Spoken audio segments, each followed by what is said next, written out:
Trey Rogers, a professor at MSU, where Andrew and I both went. We are, talking to Michigan golfers and interested golfers. I'm a new golfer. Andrew's a very good golfer. And we're just kind of talking through and trying to help promote Michigan golf, and figured it'd be fun to talk to somebody from Michigan State, which is world renowned for turf management. I mean, every time I look at golf superintendents or baseball groundskeeping people, it's generally Michigan State. So I want to start with that: is why is Michigan State so good at this? Well, I think it goes back several decades now. And first of all, Michigan State is a land grant institution, right? And one of the original ones. Second of all, agriculture is extremely important to the state of Michigan. And then the third thing that has really brought, or that will always keep Michigan State turfgrass in the forefront, is the number of golf courses that exist in the state, right? And you guys as golf nerds know that, however we get ranked third, fourth, fifth in the number of golf courses in the state. Well, that means 45, 46, or 47 states in the union have less than us. And with the very few exceptions, that really drives what is considered to be a good turf program. Penn State has a great program, lots of golf courses. Cornell over there, Rutgers. The only exception to that really is California, with the number of golf courses they have. But a lot of that has to do with the fact that the state is so diverse, climate-wise, that it would be very difficult to put one program in the center of the state and have it be able to serve everything. And that's another thing about Michigan State, right? Is our grasses, no matter if we're in the UP or we're in Monroe, Michigan, they're the same grass, essentially. So we're in one of those very unique climates, as well as where it's pretty easy to have a golf course because there's plenty of water. There's not a rough temperature summer-wise, so it's not hard to keep the grass alive. And then we're a perfect place to grow a grass that self-perpetuates itself, called annual bluegrass. And those three things combined make it pretty darn easy to have golf courses in Michigan. That mean it's easy to have a great one, right? A great one takes a lot of work, but there's a lot of daily fees, mom and pa, you can go play on your way up to Michigan that are open about 5 or 6 months a year. It's just marvel at how good their conditions are. And a lot of it has to do with the fact of what Michigan gives us. And that, of course, is what keeps people coming to Michigan, right? To come play golf during the summer. Yeah.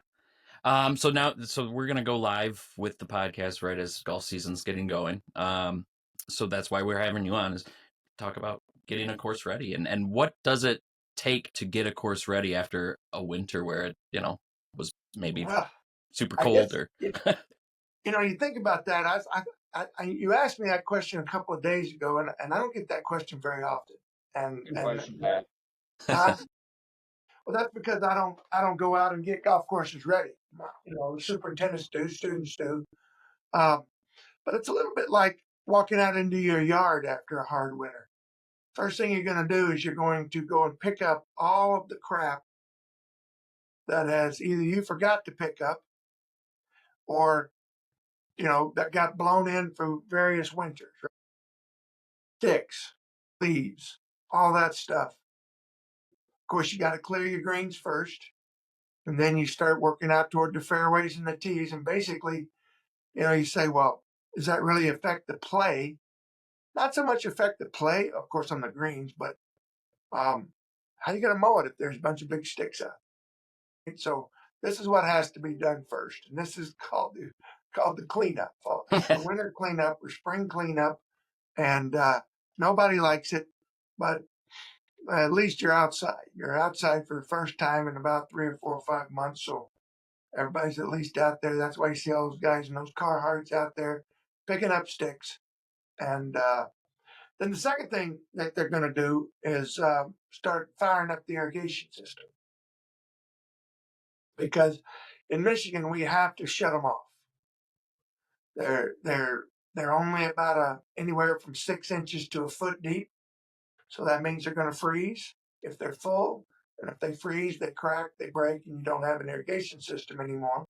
So every year in November, whenever, usually right before deer season, uh, they blow a system out. That's what it's called, blow that system out, and basically get all the water out of the line. So there's always a little bit of water left, but it's a little bit like imagining if you left a full Coke bottle in the freezer, what would happen to it? It would just be a mess.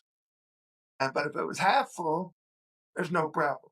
So if there's a little bit of water left in the lines, they don't care, but you get them blown out. So now here comes April. Now it's time to recharge that. That always takes a little bit of time because something's always going to break over the winter. You fire that system up, and you see which heads are working, which ones aren't.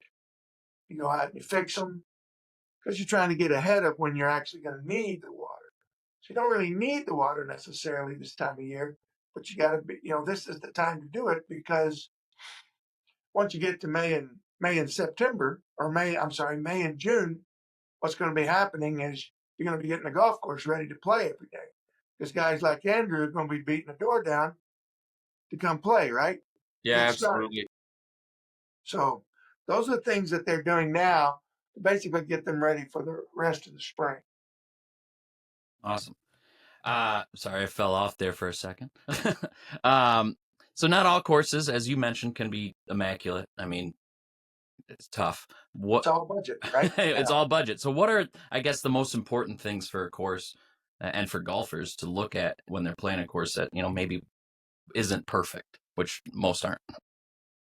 Well, what is it that makes you attracted to a golf course in the first place? And every single time it will be how are the greens, right? If the greens are okay, you overlook a whole lot of other things. Why? Because that's where you play half the game. And so you'll see people spend a lot of time and the amount of money and research that has gone in at Michigan State to be able to manage these putting greens on a relatively low budget during these short seasons, given the kinds of grasses that we have. If you've ever been up to Michigan State and seen our research facility, see what you consider, it looks like it's miles and miles of flat ground. Well, that's really what we call our putting green research. And so to provide that kind of information, not only to the Oakland Hills of the place, but the Oakwoods of the place that so that they can, because it's all the same grass, and if they can follow the formulas that are given to them, they'll have pretty decent conditions, and that's what keeps the cash register full, and you can always find a place to tee off. You can always, in the middle of the fairway, move your ball a half an inch. We're not in a competition, right? But the green is the green. And so that is where you'll see them really spend their money and focus their time. Awesome. Andrew, you got some questions? Yeah, pull up my list here. So I was curious, Trey, kind of a two-part question here. Some do's and don'ts for amateur golfers to help make groundskeepers' jobs easier. Well, obviously, the do's are you've got to fix divots on greens, okay? Because Yes. that you don't do that, and you're hurting yourself, and you're hurting the quality of the green, and you really, if the more time that staff has to fixing those marks, because they have to. If they don't, it really causes problems. So if all of a sudden they're spending an extra hour doing that, and when you say to yourself, "I wish they'd rake these bunkers more," well, how Mhm. can they? They sure could if you would bother to fix your divots, because then they could get to that during the day. So that's one thing. Second thing is, one of the things that golfers ought to always do is never take a divot in a fairway and throw it in the rough. because those are two different types of grasses most of the time. And the grass that we have in the fairway, we really don't want to grow in the rough. So that's a second thing. And a mower can come along. You can put your divot back, and I always say put your divot back, even if it's hot. People say, should we put it back? Yeah, I think so. Um, but even if it gets stayed on the fairway and it gets mowed up or chewed up by the next mow, that's better than letting it become a weed in the fairway or in the rough. Interesting. More, Andrew? Yeah, wondering how animals play into course maintenance, Trey. We love wildlife out on the golf course. Anytime we can experience, deer or squirrels or whatever it may be, that's always an added bonus. So, how do you account for those things that are kind of out of our control? Well, that's an interesting question. I don't think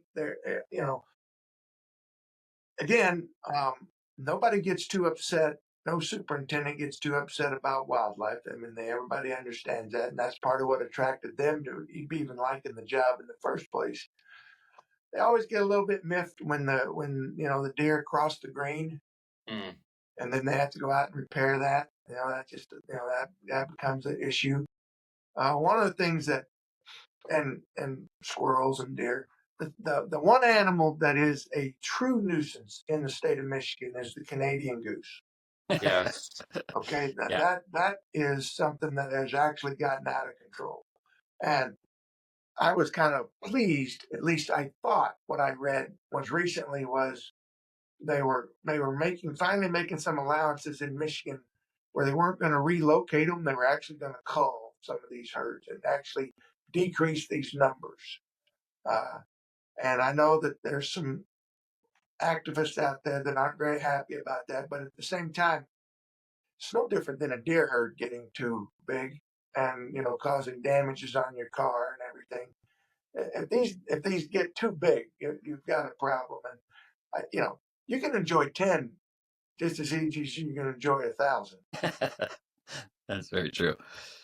So I used to live in Las Vegas for a couple of years, and there are lots of Michigan State people on golf courses out there. Right, right. Um, but this kind of brought up a question. One, and how does a golf course in a straight desert like that make sense? But then two, also, how is global warming affecting or climate change affecting how golf courses are maintained everywhere?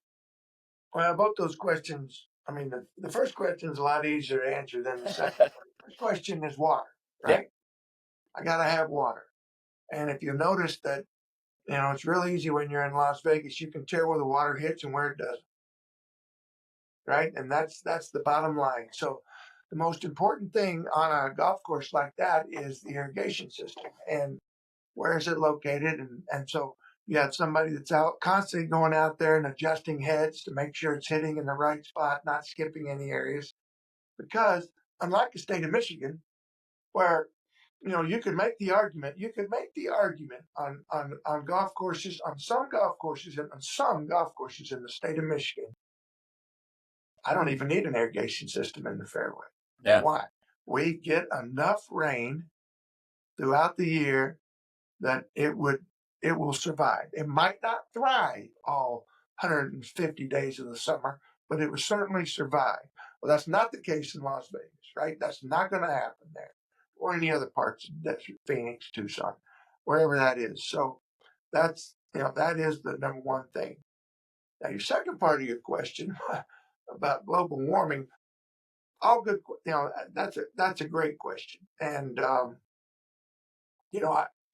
don't know that we have necessarily been truly affected by it yet in Michigan, but one of the things that will uh, global warming will do is it will take grasses that are considered to be cool season grasses that don't do well in prolonged hot, humid conditions. It will make them struggle. And one of those is annual bluegrass. And so it's not that we don't know how to take care of it. but how much it costs to take care of it might increase. And so that mom and pop, of course, has been very used to X being able to take care of their greens and being able to charge you Y, and that's what you wanted to pay. But now all of a sudden it costs 2X, and they got to up your fee to 2Y, and it's like, uh-oh, I'm not so sure I want to pay that, right? So those are all things that are, that cross people's mind. Then you say, well, what about different grasses? Are they going to move their way into Michigan? And they could. But then you're starting to talk about warm season grasses. And the issue with warm season grasses is never how warm it gets, but how cold it gets. And so oftentimes they have to be able to survive the winters. Yeah. And so I don't see us right now. I don't see the next 5 or 10 years as being a big issue. I could be wrong, been wrong. Hell, I've been wrong twice already today.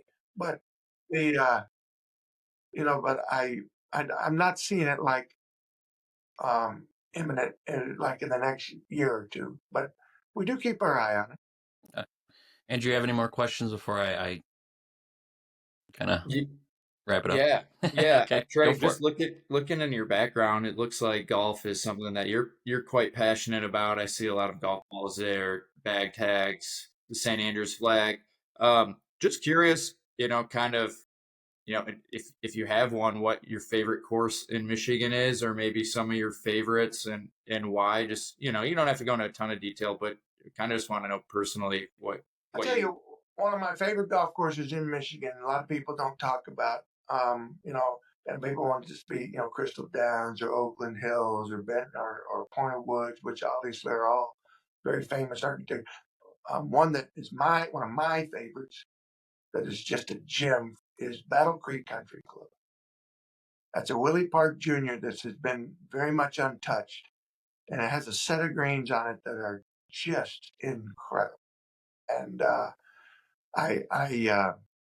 it's a true sleeper. Not a lot of people see it, and they don't have a big membership. But boy, anytime anybody says, let's go play Battle Creek, I'll drive, is what I say. So. Love that. Yeah, I guess what, you mentioned when we were setting up this interview that you're in class for a couple more weeks, probably, right? You're wrapping up. Class is ended today. Okay. Yeah. And so they end today, and the students are going out on their internship. And Michigan State has 34 students going out on internship this year out of our 70 students that are enrolled in the program. We have a bunch graduating and a bunch going on internship, several freshmen that they're not ready for their internship, so they'll just go back to where they might have been working this past summer. But it's very proud of our program. It's been historically, it's been well decorated. And then the students go out and get jobs, and I'm happy to report nobody's looking for a job. They've all gotten employment. This is a great time to get in this program. A great time to get in this program because of the number of jobs that are out there. It's just these guys had a pick of 3 and 4 jobs, and they could go anywhere in the country they wanted to go right now. And it's kind of fun because I've been here for a long time, so I've watched the golf boom. I watched it go through the golf boom in the 90s when we had lots of students. And then when the boom ended, our student numbers went down, and we were so top heavy in some of these golf courses. And as far as people that had education in these golf courses, it was a little bit discouraging. In other words, we were almost at overpopulated. Well, now you swing it back 10 years later, we get into the late 2018, 2019. We've gone the other way. We don't have enough people, and we're kind of still in that spot. And COVID actually helped us a lot. COVID put a lot of people back working on a golf course, and the superintendents needed everybody. And they began to realize that, the way that a student gets excited about wanting to become a golf course superintendent is not by playing golf, is by working on a golf course. So that is still our number one requirement in order to get in our 2-year program is work a season on a golf course. catch the bug, then I've got the easiest teaching job in the world. I love that. That's a great way to look at it to get people excited about the game versus just playing. Yeah. Really good. My question though was gonna be, what do you do in the summer then? Like, I assume golf. You Do got a you? tea time later today, Trey? Now that Yeah. students Oh, are not out. today. Not today. I just had a little bit of knee surgery, so I got about another week. No, I play a lot of golf. Play a lot of golf in the summer. I visit the students. That's one of the jobs that I have. I have to go to wherever they are. Like this year, we're from New York to Washington, and so I see a lot of golf courses. People always ask me, how many of the top 100 have you played? Obviously, that changes a lot, but it's somewhere between 65 and 70 that I've seen over those long time period. Been very fortunate. I do love the game. I loved the game before I ever you know got to working on a golf course like I did some 50 years ago now. But the no, I'll spend a lot of time, and then I do a lot of research still. And one of the projects that we have right now is this World Cup project for World Cup 26. Yeah, I don't know if you guys are big Yeah. soccer fans, but that's one thing that is going to take up a lot of our time over the next couple of summers. That's awesome. I love that. Andrew, unless you have other questions, I don't know if you do. I think we're good today, but Yeah, really just a comment, Trey, is that I would love to get around with you down in East Lansing sometime. Pat and I can come down there, and then Zach, who's the third member of our podcast, was unable to join us obviously today, but maybe the four of us could get around in sometime. You guys are always welcome. I'm a member at the Country Club of Lansing. We'll just play there. It'll be fun. that would be That great. sounds And yeah, great. I'd love to have you on again.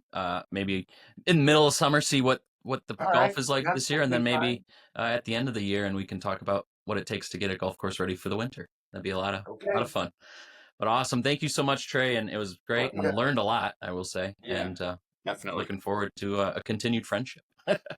All right. Be Thanks, well. Trey. Well, bye. Bye.